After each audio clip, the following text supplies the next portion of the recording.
Greetings and welcome back, gentles and ladiesmen, to another Shrek-siding episode of EXO Plays Spyro Season of Ice for the Game Boy Advance. In the last episode, we wrapped up one of the worst levels in the game. Now we're gonna go play another one of the worst levels in the game, that being Honey Marsh.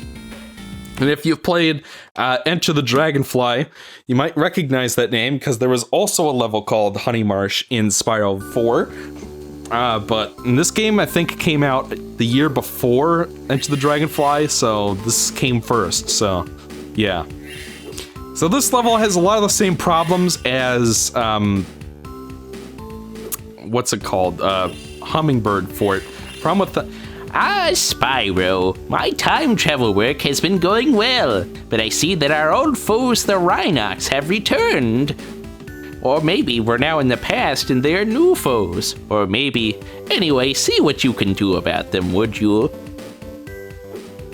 So yeah, I can do a pretty decent professor if I say so myself.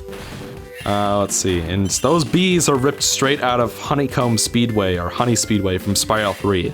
So again, lots of Spyro 3 nostalgia in this game. But there will be some Spyro 2 nostalgia coming up for you guys if you're looking for that. In the Speedway in this world, actually.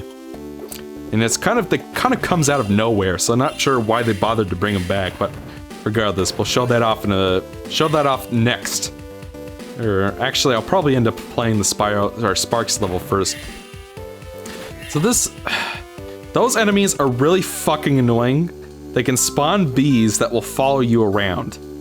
And they will knock you off ledges, as you just saw, so it's kind of the same problem as Hummingbird Fort, which is why I hate this level.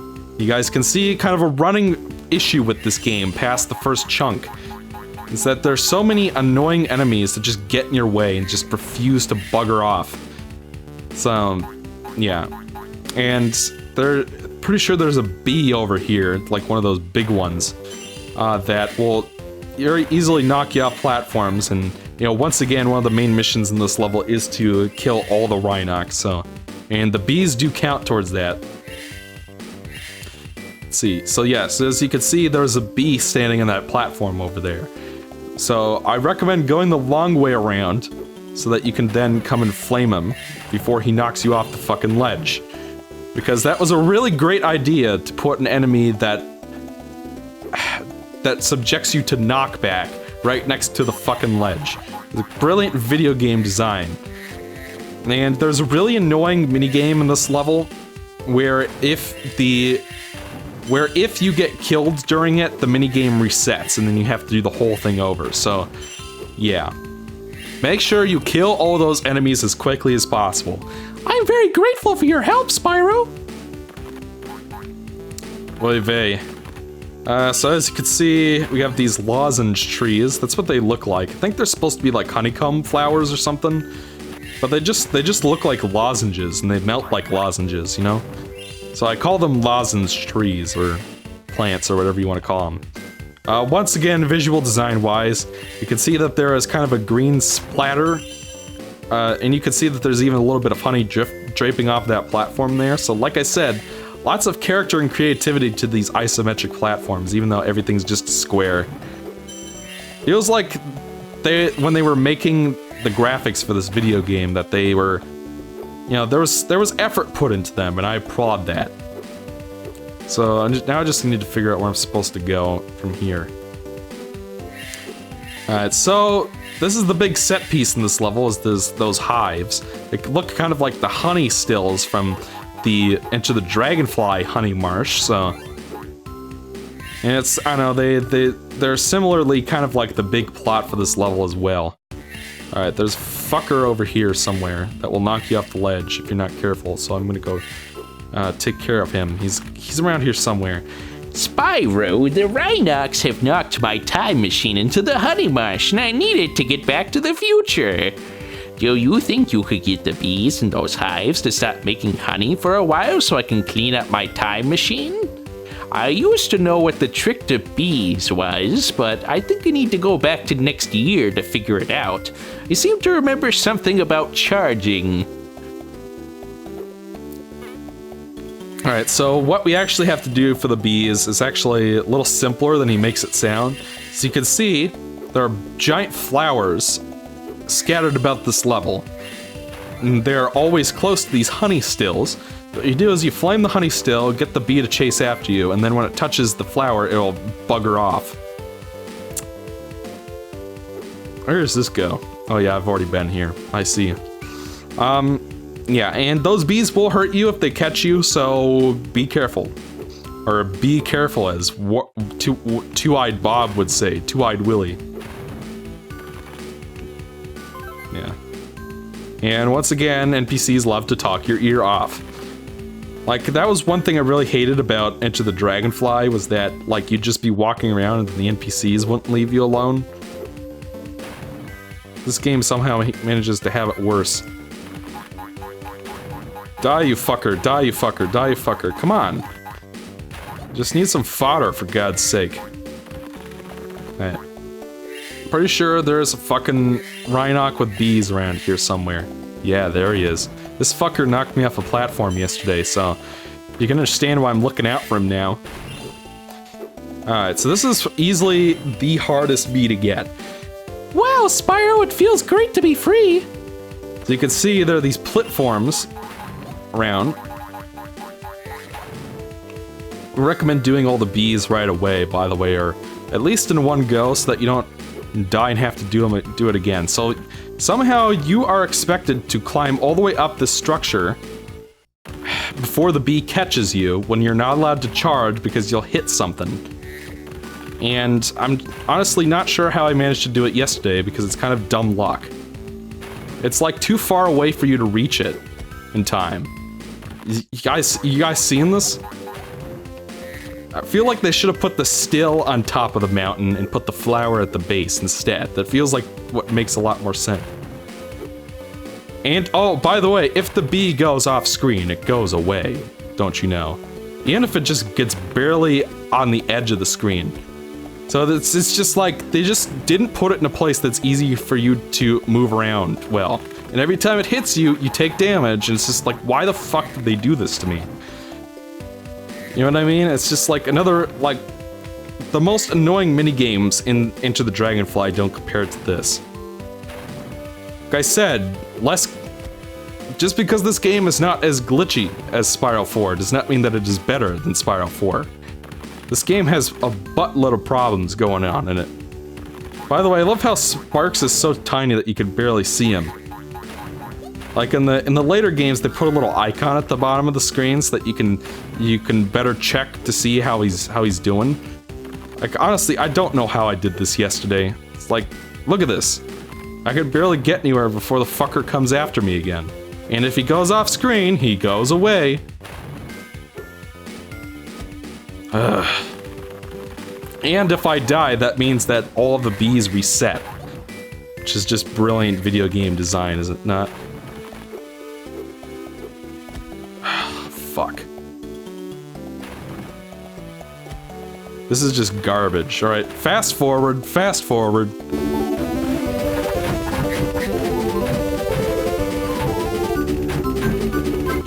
Thank God I somehow managed to do it. Thank you so much, Spyro. Well, I'm off. Please find something to do with this gizmo that I used to scrape the honey off my windshield. Watch him go.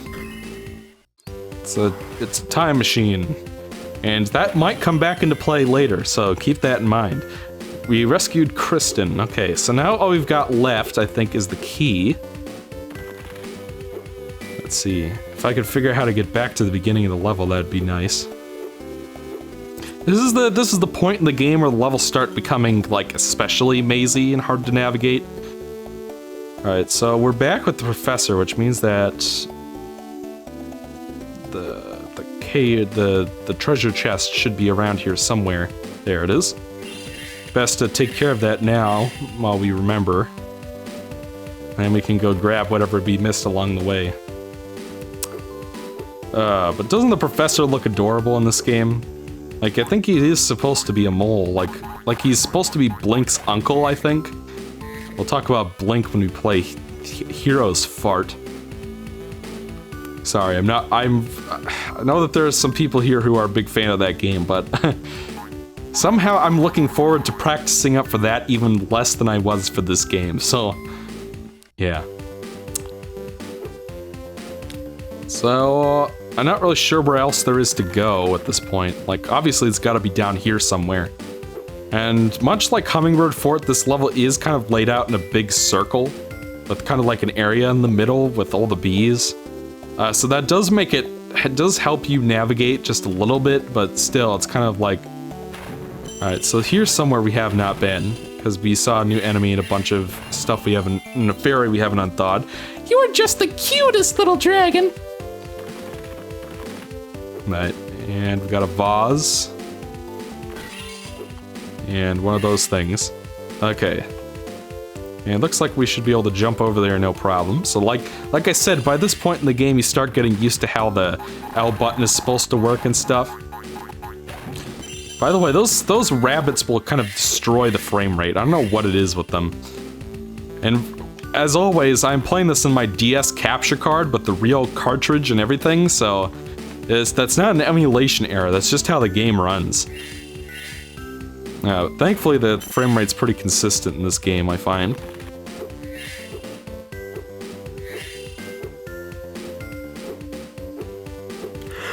Okay.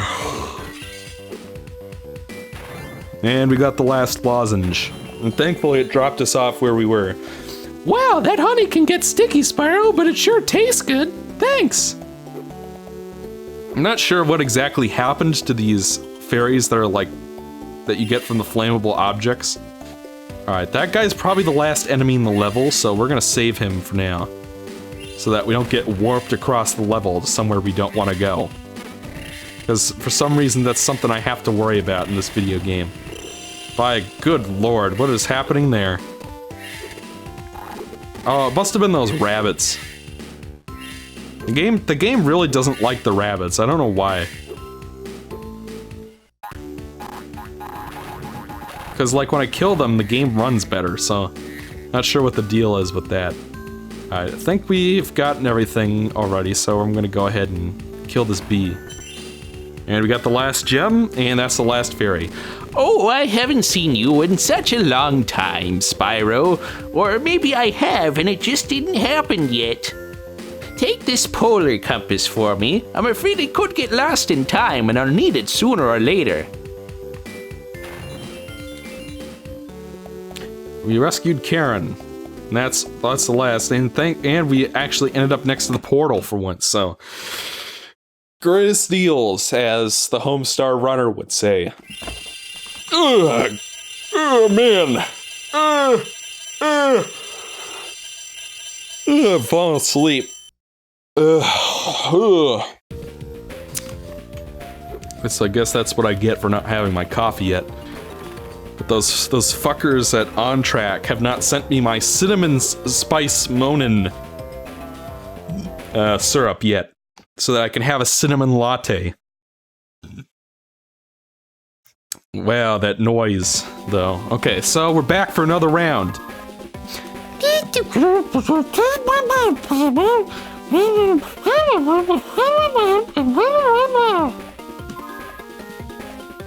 to do it.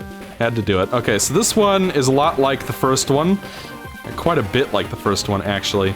Not much has changed. I guess the only difference is that there are fewer... God, I have not seen a single blue one yet. I did hit normal, right? There's a blue guy. There's another one, then I hit it, so I don't get that gem. So I have to replay this entire level just for that. Thankfully it's at the beginning at least, but still, it's just kind of like, I don't know why they thought it would be a good idea to do it like that. It should be that when you hit the blue enemies, it just gives you the gem, instead of me having to fly into it specifically. Alright, this is a little trickier. So what I find works the best is wait until they're kind of in a straight line and shoot them all at once. That just makes it easier to deal with. By the way, music's pretty damn good. Bob Baffy did a pretty wonderful job, and he seems like a nice guy as well. Like, I tweeted at him once, saying that, hey, I love your music from the GBA Spyro games. And he's like, thanks, these are fun games to work on. So. It seems like he's kind of the type who is both kind of musically gifted and understands kind of the technical aspect really well, so... Yeah, it definitely shows. Draclets are back from Spyro 2. If you remember Crystal Glacier from Spyro 2, there were these weird enemies called Draclets that we had to fly around and shoot, and they are back for Season of Ice, as you can see. And once again, if we miss them, you have to replay the entire level for it, so don't dilly-dally, as they would say. Come on, hit him! Great, I get to replay the whole level just for that one Draclet. And it's so weird that Draclets are back in this game. It's such a weird idea to me. Because it was only during my practice playthrough that I realized that's what they were supposed to be, is Draclets. So yeah, so if you're a Spyro 2 fan, well, there you go. Speaking of Spyro 2, it's, crapsicles. Well, I was gonna have to replay it anyway, so what the hell?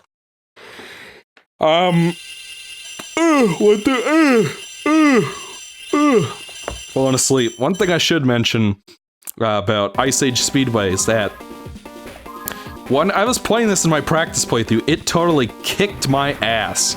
It was just that difficult. And specifically, I mean the hard mode, where you start out with less time. Like those fucking twin snow dragon things at the end will kick your butt. And they'll run out the clock on you, basically. And my advice for dealing with them is, like I said, mash that B button like there's no tomorrow. Do not hold it down for that boss, otherwise you will not beat it in time. Looks like I missed a couple of the blue bats. Any day now, fellas. And looks like I missed one of the gems, too. And like I said, once you've killed the guy that gives you a gem, it will give you time instead.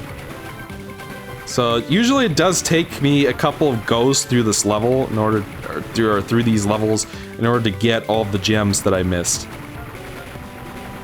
So that's something to keep in mind. So like, I do conceptually like these speedways, like just the concept of them and whatnot and how they play. But it's just, I do find it kind of annoying that in terms of getting all the gems, I have to replay them like 4 times. So, that's just something that I wanted to mention. Kill the Draclets. It does seem like they randomize who has the gem. Regardless. One thing I really hate about the Draclet formation is that it's kind of hard to know what position to go in that'll let you hit them in quick succession, you know? I kind of got lucky there. Alright, now we're at the boss, so now we just gotta mash the B button and target them in order to kill them. I missed the fucking gem? Are you kidding me? That's bullshit. Now I have to replay the entire level just for that. Like I said, it should just give you the gem automatically for beating the enemies. I shouldn't have to fly into it. I didn't have to fly into every single gem in the old speedways, you know what I mean? So I don't know why we're starting with that shit here. I mean, I guess it's technically easier to do that in this level than it was there, but still. Alright, come on, die, motherfucker, die. Alright. We rescued Leora. Hooray! And apparently I'm still missing, like, a 5 somewhere. Alright, so I'm gonna cut to when we get those gems real quick, folks.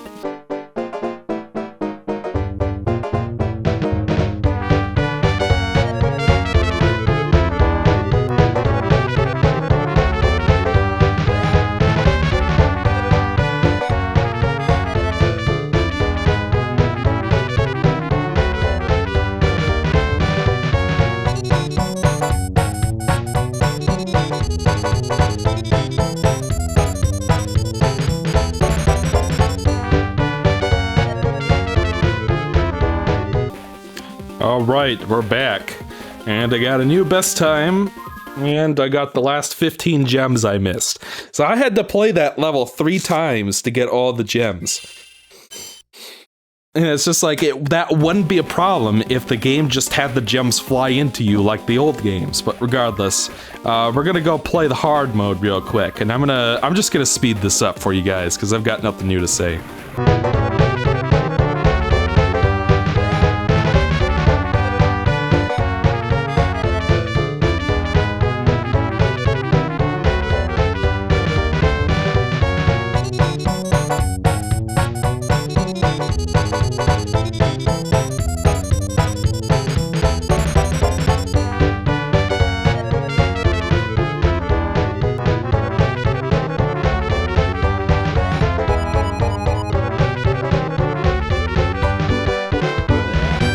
Alright, I just narrowly beat that. But I'll take it. It was like 55 milliseconds, I think. Alright, thank God we have beaten that, so now we're done with that. Fuck. Alright, that's all the time we got for today, folks. So, join me in episode 6, and we'll finish up the Winter Worlds here. So I'll see you guys next time.